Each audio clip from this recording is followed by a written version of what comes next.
एक लंबे समय पहले रंगापुरम नामक एक गांव था। उस गांव में रंगी और रमनी नामक दो सहेली रहते थे। वो दोनों एक ही गली के आमने सामने घरों में रहते थे। उन दोनों में रंगी बहुत अच्छी थी, सबसे बहुत अच्छी तरह से बात करती थी।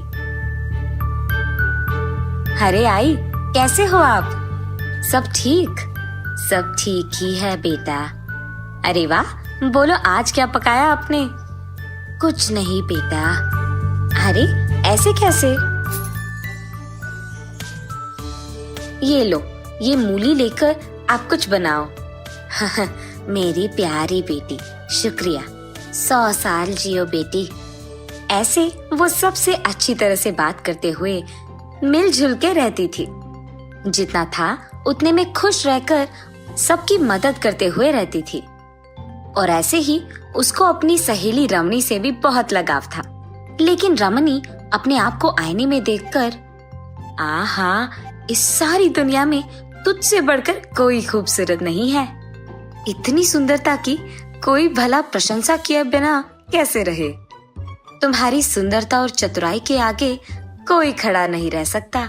रमणी हमेशा उसके सुंदरता और चतुराई के बारे में सोचते हुए बहुत गर्व महसूस करती थी और उसी अहंकार से, हाँ, मेरे पास इतने पैसे और सुंदरता है, इसीलिए उस रंगी जैसे लड़कियां भी मेरे ही साथ दोस्ती करती है, वरना इस रंगी से मैं कब बात करती। हाँ, ऐसे सोचते हुए वो उसके घर के अंदर चली जाती है।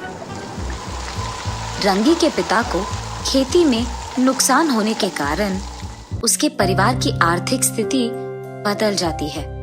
ये देख रंगी अपने आप में, मुझे कुछ करके पापा को सहारा देना होगा, ऐसे सोचती है।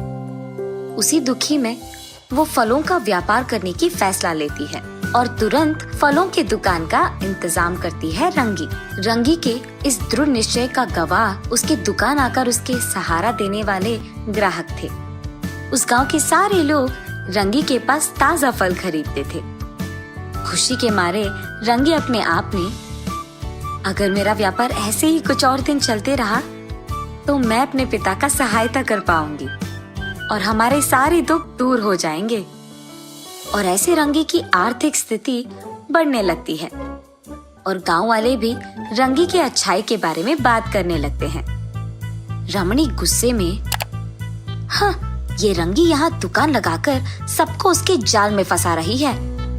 अगर गांव के सारे लोग इसी की प्रशंसा करेंगे तो मेरा कौन करेगा? इसके दुकान को बंद ही करवाना होगा। जाकर ये मेरे ही घर के सामने दुकान लगाई है, अब इन सबको मेरी तरफ कैसे लाऊं? इसी फलों की दुकान के कारण ही ना ये सबको अपने जाल में लगाई है। अब मैं भी एक फलों का दुकान खोलूंगी। अब जरा मैं भी देखूं कि कौन उसके दुकान जाएगा। अब मेरी सुंदरता की ओर आकर्षित होकर सब मेरे ही दुकान आएंगे। अरे वाह रमनी, तुम तो कितनी होशियार हो, ऐसे सोचती है। अगले दिन उसके फैसले के मुताबिक ही उसके घर के सामने दुकान खोलती है रमणी। पहले से ही अमीर होने के कारण वो शहर से बहुत अलग तरीके के और अन्य प्रकार के फलों को वितरण करवा के दुकान में बेचने लगती है। और बस गांव के सारे लोग रमणी के पास मिल रहे अनेक प्रकार के फलों को खरीदने जाते हैं। रमणी, तुम्हारी सुंदरता की तो तुलना नहीं है। तुम्हारे कारण ये फलों का दुकान भी सुंदर दिखने लग रहा है, और तो और ये होशियार भी है, इसीलिए इतने प्रकार के फलों को यहाँ ले आई है। इस फलों के बीच में तोते की तरह प्यारी लग रही हो बेटी, मेरा ही नजर लगने वाला है तुझे। ऐसे आए हुए सारे ग्राहक उसकी सुंदरता की प्रशंसा करते हुए और उसके दुकान में अन्य प्रकार के फलों के बारे में बात करते हुए रहते थे। और लो, रमणी के खुशी का हद ही नहीं था। वहाँ दूसरी तरफ, क्योंकि रमणी उसके दुकान में अलग प्रकार के फल बेच रही थी, वहाँ रंगी की व्यापार ठीक नहीं चल रहा था। क्या हुआ बेटी, आजकल व्यापार अच्छा नहीं चल रहा है क्या? नहीं आई, ठीक नहीं चल रहा है। तुम्हारी सहेली नहीं है? अरे वही रमणी, जब से वो दुकान खोल बैठी है, कोई तुम्हारे दुकान नहीं आ रहा। उसने जानबूझकर दुकान लगाया, वरना उसकी जिंदगी में क्या कमी है? अरे नहीं आई, ऐसा कुछ नहीं है। अमीर होने के बावजूद वो खुद अपने पैरों पे खड़ा होना चाहती है। ये तो अच्छा लक्षण है ना। ऐसे रंगी उसकी सहेली रमणी के बारे में खुश होकर कोई भेदभाव के बिना अपनी सहेली का अच्छा चाहती है। ऐसे कुछ समय बीत जाता है। धीरे धीरे रंगी और रमणी दोनों का व्यापार अच्छा नहीं चलने लगता है। इसी कारण दोनों के दोनों निराश होकर उनके अपने दुकानों में बैठे रहते हैं। एक दिन एक ऋषि उसी गांव से गुजर रहे होते हैं।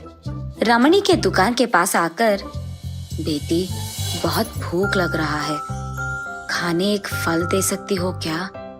जाइए बाबू जाइए, मेरे पास यहाँ कुछ नहीं है और मुझसे मांगने आए हैं। एक तो मेरा व्यापार यहाँ नुकसान में है और मैं आपको फल मुफ्त में दूं। चलो हटो यहाँ से। वो ऋषि एक छोटी सी मुस्कान देकर वहां से रंगी के दुकान की ओर बढ़ते हैं। भूखा पड़ा हूँ बेटी, कुछ फल दान में दे सकती हो क्या?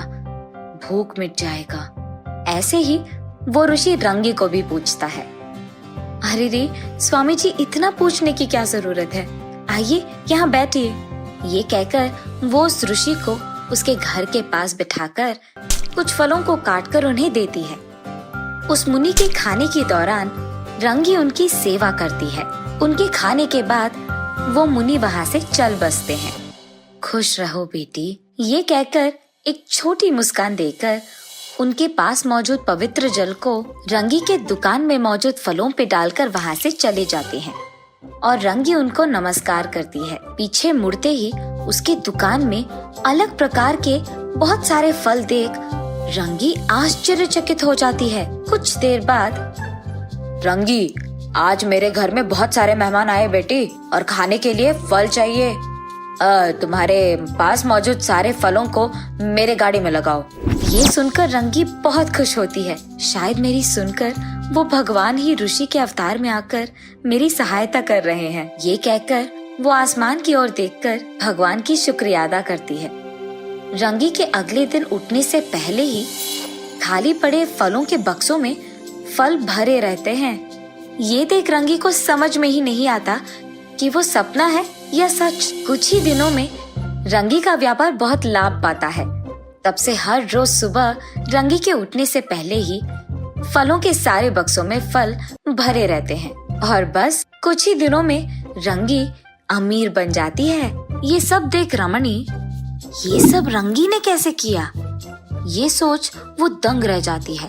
रंगी के पास जाकर, क्या हुआ रंगी, अचानक तुम्हारा व्यापार इतना अच्छा चलने लगा?